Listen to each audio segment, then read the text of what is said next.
इस संसार से आत्मा कैसे पार उतारा कर सकती है, इसका बयान करने से पहले उस परमात्मा को जानना समझना जरूरी है, क्योंकि सारा संत मत उस परमात्मा पर ही टिका है। संतों महात्माओं ने यह सीख दिया कि वह परमात्मा ज्ञान रूप, शक्ति रूप, इच्छा रूप, आनंद रूप व निराकार रूप है।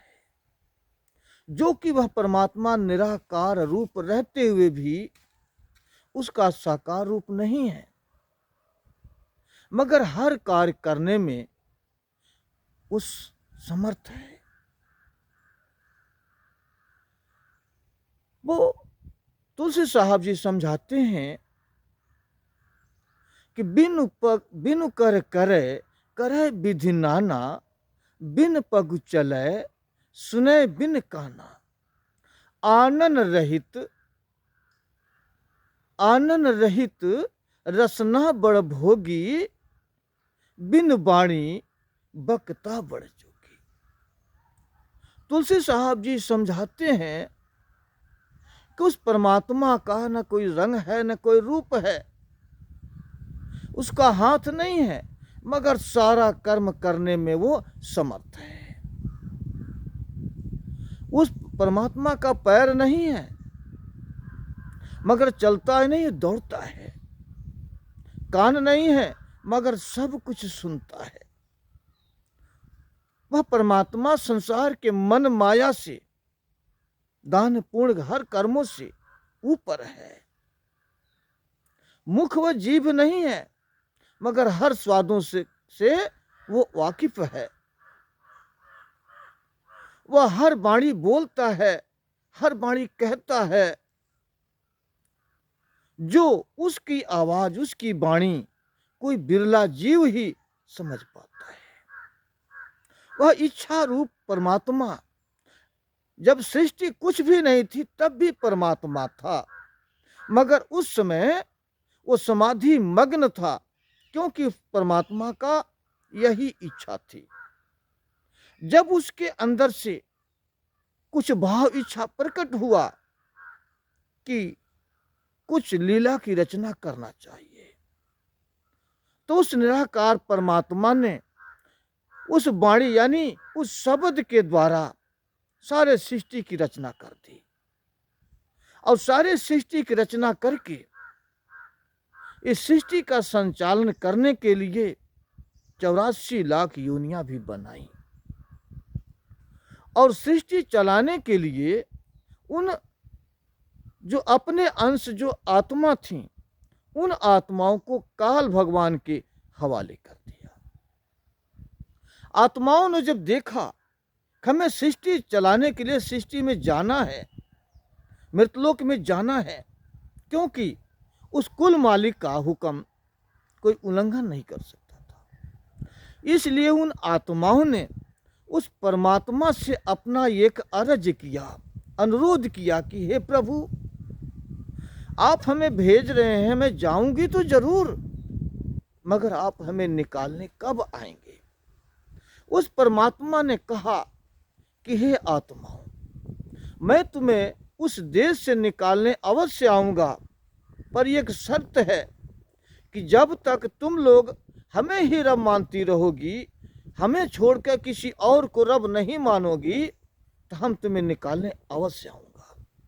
अगर तुम लोग दूसरे को रब मान लिया तो तुम्हारा निकलना असंभव होगा। आत्माओं ने कहा कि नहीं प्रभु, ऐसा नहीं हो सकता, हम आपको ही सदा रब मानते हैं और हम प्रभु परमात्मा आपको मानते ही रहेंगे। ये करार आत्मा और परमात्मा के बीच में हुआ।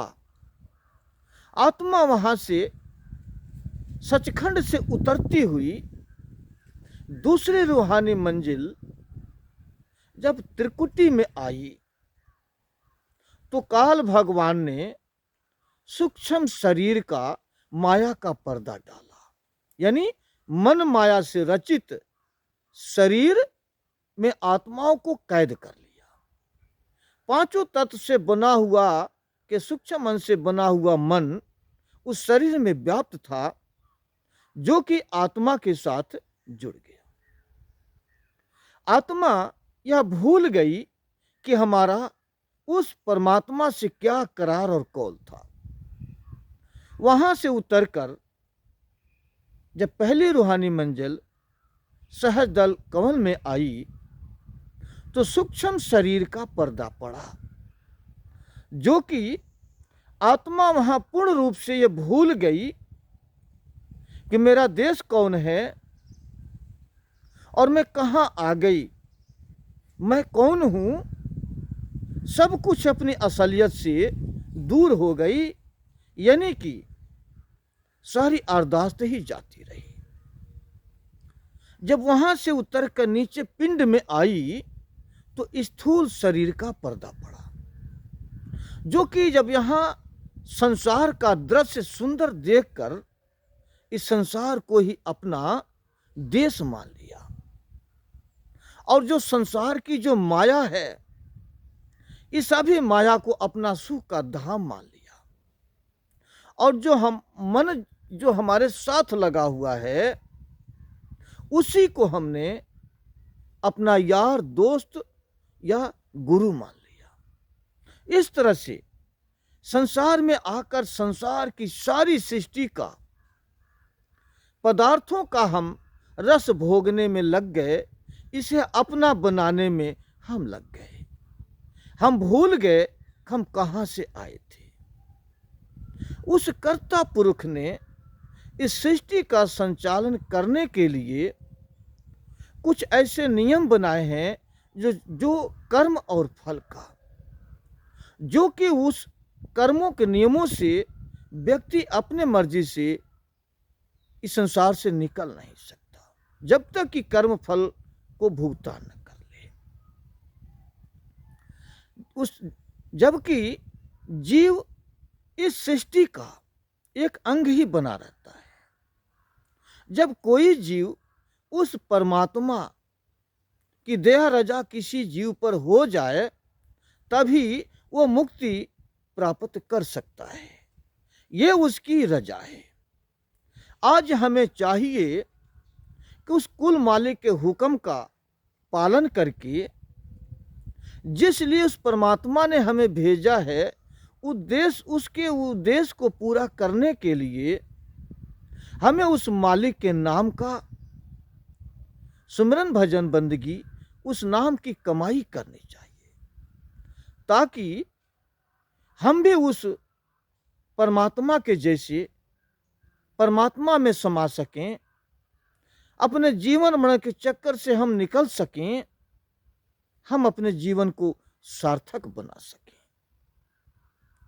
पर हम तो संसार के सारे माया में फंसे पड़े हैं। ऐसा कैसे हो सकता है?